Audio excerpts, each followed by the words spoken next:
Drew, thank you for taking time out of your schedule to be here as well. We greatly appreciate it. Now turn to Mr. Bruce Schneier, a fellow at the Berkman Klein Center at Harvard University, lecturer and fellow, Harvard Kennedy School of Government, and special advisor to IBM Security. Mr. Schneier, thank you for being here. We look forward to your testimony, sir. So thank you, Chairman Walden, Chairman Burgess, Ranking Members Eshu and Schakowsky, committee members. Thank you for having me, and thank you for having this, I think, very important hearing.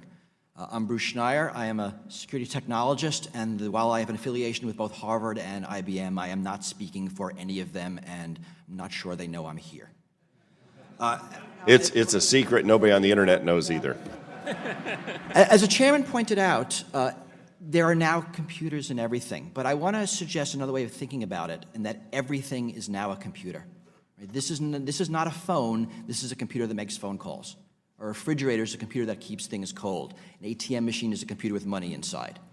Right? Your car is not a mechanical device with computers, but a computer with 4 wheels and an engine, actually a 100-computer distributed system with 4 wheels and an engine.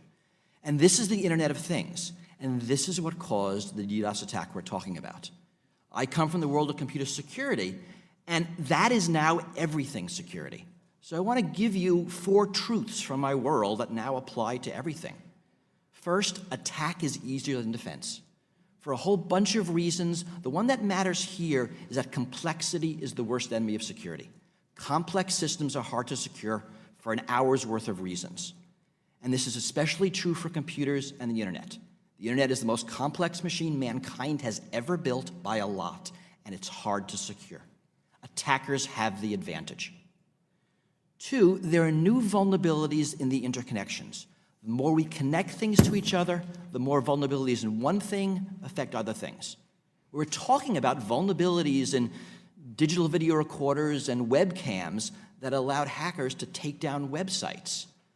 There are stories of vulnerabilities in a particular account. I saw one story, vulnerability in an Amazon account allowed hackers to get to an Apple account, which allowed them to get to a Gmail account, allowed them to get to a Twitter account. Target Corporation, you remember that attack? That was a vulnerability in their HVAC contractor that allowed the attackers to get into Target. And vulnerabilities like this are hard to fix because no one system might be at fault. Right? There might be 2 secure things come together and create insecurity. Truism 3, the internet empowers attackers. Right? Attacks scale. The internet is a massive tool for making things more efficient. And that's also true for attacking. The internet allows attacks to scale to a degree impossible otherwise.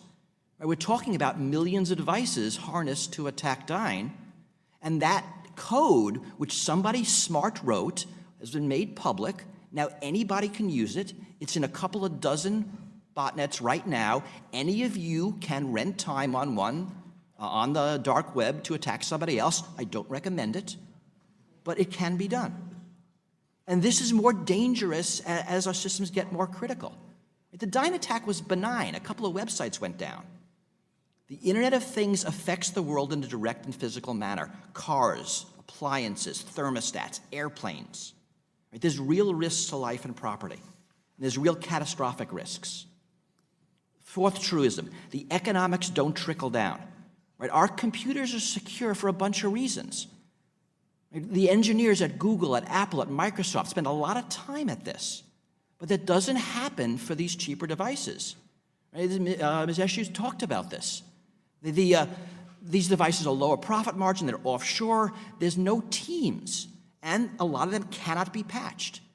Those DVRs, they're going to be vulnerable until someone throws them away. And that takes a while. We get security because I get a new one of these every 18 months. Your DVR lasts for 5 years, your car for 10, your refrigerator 25. I'm going to replace my thermostat approximately never. Right, so the market really can't fix this. The buyer and seller don't care. Right, and Mr. Burgess pointed this out. Right? The buyer and seller want a device that works. This is an economic externality. They don't know about it, and it's not part of the decision. So I argue that government has to get involved, that this is a market failure, and what I need are some good regulations. And there's a list of them, and Dr. Fu's going to talk about some of them, but there's not something the market can fix. And to speak to Mr. Walden's point, I mean, yes, I'm saying that a U.S.-only regulatory system will affect the products in the world, because this is software. Right? Companies will make one software and sell it everywhere, just like automobile emissions control laws in California affect the rest of the country. It makes no sense for anybody to come up with two versions. And I think this is going to be important, because this, for the first time, the internet affects the world in a direct and physical manner. And the second point I'm going to make very quickly is we need to resist the FBI's calls to weaken these devices in their attempt to solve crimes. We have to prioritize security over surveillance. It was okay when it was fun and games. But now, I mean, already there's stuff on this device that monitors my, my medical condition, controls my thermostat, talks to my car. Right? I mean, I've just crossed 4 regulatory agencies, and it's not even 11 o'clock. Right? This is going to be something that we're going to need to do something new about. And like many new technology in the 20th century, new agencies were created. Trains, cars, airplanes, radio, nuclear power. My guess is this is going to be one of them. And that's because this is different, right? This is all coming. Whether we like it or not, the technology is coming.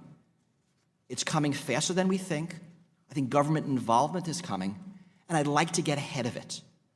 I'd like to start thinking about what this would look like. And we're now at the point, I think, where we need to start making moral and ethical and political decisions about how these things worked. When it didn't matter, when it was Facebook, when it was Twitter, when it was email, it was okay to let programmers, to give them the special right to code the world as they saw fit. But we were able to do that.